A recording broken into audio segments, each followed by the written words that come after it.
અમદાવાદનો નારોલ વિસ્તાર છે આવેલી રત્નાકર ફર્નિચરના પરિસરની જમીનમાંથી એસિડ નીકળતા લોકોમાં ભયનો માહોલ ફેલાયો છે, જેને લઈને જીપીસીબી અને ફાયર વિભાગની ટીમને જાણ કરવામાં આવી। ડ્રેનેજમાં ગેરકાયદેસર છોડાયેલું એસિડ હોવાનું અનુમાન છે। જીપીસીબીના અધિકારીઓએ સ્થળની મુલાકાત લઈને એસિડના સેમ્પલ પણ લીધા। રિપોર્ટ આવ્યા બાદ આગળની કાર્યવાહી હાથ ધરવામાં આવશે। જોકે તંત્રને અનેક વખત રજૂઆત કરવા છતાં કાર્યવાહી ન થતી હોવાનો પણ આક્ષેપ કરવામાં આવ્યો છે।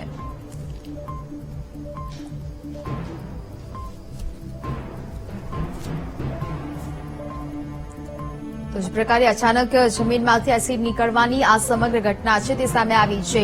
હાલ તો લોકોએ જીપીસીબીને બોલાવીને કાર્યવાહી છે તે હાથ ધરવામાં આવી છે, રજૂઆતો છે તે કરવામાં આવી છે। તંત્રને અનેક વખત રજૂઆત કરવા છતાં કોઈ પણ કાર્યવાહી ન થતી હોવાના પણ આક્ષેપ કર્યા છે। એના આજે 4-5-6 મહિના પછી પાછું આ જગ્યા મારા સ્ટોર રૂમની અંદરથી ભૂવો પડીને નીચેનું બધે એસિડ હશે જ, જેના કારણે પોચી જમીન કરીને ભૂવો પાડીને ફૂલ એસિડ 10 ફૂટ અંદર એક માણસ તો અંદર પડી ગયો હતો 6 ફૂટ જેટલો, અને માંડ બહાર કાઢ્યો છે। આખું એસિડથી ભરેલું છે, જે બહુ હાઈ માત્રામાં બહુ હાઈ એસિડ છે એવું આ લોકો ચેક કરવા આવ્યા હતા, એ લોકોનું કહેવું છે। જીપીસીબી માંથી બી ગઈકાલે મેં જાણ કરી હતી તો આવીને ગયા હતા। એએમસી વાળા એટીપીએ વાળા બી આવીને ગયા છે।